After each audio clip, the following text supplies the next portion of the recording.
Boa tarde, queridos alunos do Colégio 100. Sejam todos bem-vindos a mais um vídeo do Filosofando em Casa. Estamos de quarentena, estamos em casa, a nossa rotina de estudo mudou um pouco e hoje o nosso tema da nossa aula de filosofia será mito e filosofia. Atenção aos queridos alunos do ensino médio, peguem o nosso caderno 1 de filosofia do ângulo para que nós possamos trilhar um pouquinho desse conhecimento e percorrer um pouco da história da filosofia, né? Lembrando a todos da importância de nós podermos conhecer a história, né? A filosofia ela é permeada pela história. Não existe filosofia sem história e a história também não existe sem o pensamento filosófico. As duas andam de mãos dadas para que nós possamos conhecê-las, né? E hoje nós aprenderemos um pouquinho sobre o que é mito e filosofia. Aula 3, página 8. Atenção! Vamos lá, vamos ver um pouco do que significa o mito, né? Então, desde o início da história humana, fazemos perguntas sobre o mundo e sobre o nosso lugar nele. Como que ocupamos o nosso lugar neste mundo?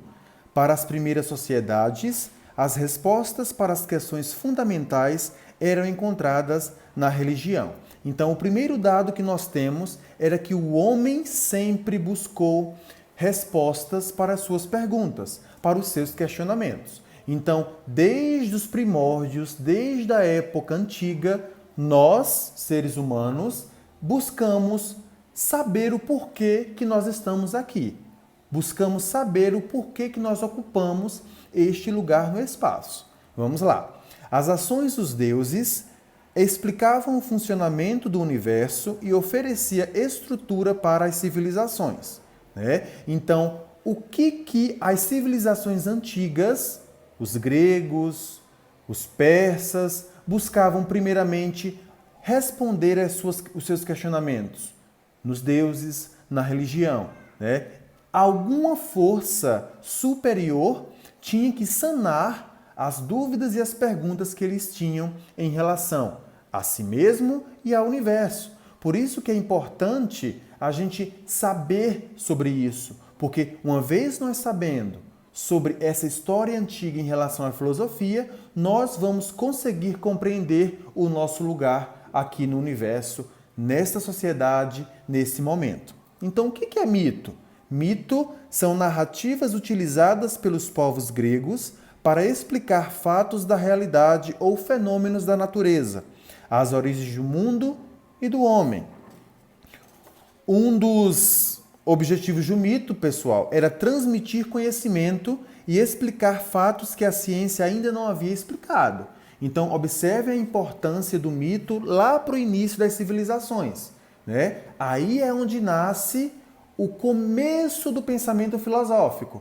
Por quê? Porque chegou um determinado momento em que os contos, os mitos e os deuses não conseguiam responder de forma correta, de forma ordenada os questionamentos da humanidade. Por isso que começou uma inquietude filosófica, nós podemos falar assim, né? Os primeiros pensadores perceberam, tiveram a percepção, né? Eu sempre venho falando nas minhas aulas a importância de nós percebermos as coisas, perceberam que a natureza, o cosmos, os deuses não conseguiam mais responder os questionamentos.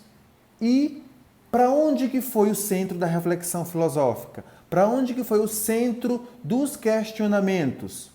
Para o homem, né? O mito expressa o que desejamos ou tememos, como somos atraídos pelas coisas ou como delas nos afastamos.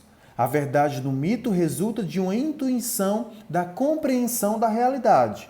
Então, se nós temos uma coisa inalcançável, que é o mito, nós não podemos sentir o mito, nós só podemos saber do mito, nós não conseguimos concretizar alguns questionamentos dentro da gente, né? Algumas pessoas, considerando inadequadas as explicações relacionadas ao mito, começam a buscar respostas baseadas na razão, pessoal. Então está aí a palavrinha-chave do nosso questionamento, da nossa conversa hoje. a razão começa a fazer sentido, né? Quando nós buscamos através da racionalidade saber das coisas, é muito diferente do que a emoção, né? Essa mudança marcou o nascimento da filosofia, mudando assim o centro da reflexão filosófica. Então, nós já percebemos que houve uma mudança de centro de reflexão filosófica, né? Aquilo que as antigas civilizações temiam como deuses, como castigos dados pelos deuses, tudo que acontecia, eles atribuíam culpa ou homenagem aos deuses, foi sendo passado para a razão, para a racionalidade, para aquilo que nós podemos controlar, para aquilo que está dentro da gente. Ou seja, saímos da mitologia e passamos para a antropologia, que é o estudo do homem. O centro da reflexão filosófica, a filosofia em si, ela é nascida nesse momento. Quando o homem larga para trás as crenças, os mitos, a religiosidade, tudo aquilo que se remetia ao que eles não podiam alcançar, a filosofia toma lugar. O pensamento humano toma lugar. A antropologia, que é o estudo desse pensamento humano, toma lugar. É onde nasce a nossa filosofia hoje. A filosofia nasce dessa inquietude, dessa dualidade do cosmos, da natureza, dos deuses para o homem. O homem se torna o centro da reflexão filosófica, né? E aí a gente entra num questionamento, professor. Ruptura ou continuidade, né? Até que ponto a passagem do mito à filosofia na Grécia Antiga significa ruptura? Vamos lá. A filosofia nascente buscou, a partir do pensamento, as especulações racionais, formular respostas e saber o porquê das coisas. Lembrando que a diferença entre o como e o porquê das coisas se dá em quê? Nas duas ciências, né? Quando nós falamos como que isso acontece, é a ciência responsável para nos dar essa resposta. O porquê que isso acontece, nós atribuímos à filosofia. Ou seja, questionar é filosofar. Quando nós estamos questionando, perguntando, argumentando, nós estamos filosofando. Nós estamos desenvolvendo o nosso pensamento, né? Então, a filosofia, ao contrário do mito, aborda as coisas que ocorrem em um tempo conhecido e possível de forma racional e acessível. Ou seja, quando nós falamos de filosofia, nós falamos de conhecimento que é acessível ao ser humano. O homem se tornou o centro da reflexão, o centro da investigação, né? Do mito para o antropos, que é o homem e a sociedade como o centro dessa reflexão filosófica. Então, compreendido, pessoal, a filosofia nasce dessa transição em que os questionamentos feitos pelos antigos não conseguiam mais ser sanados através da natureza, nem do cosmos, nem dos deuses, da mitologia. O homem começou a se voltar e começar a se conhecer. É onde nós entramos na máxima do conhece-te a ti mesmo, de um dos grandes filósofos da nossa história.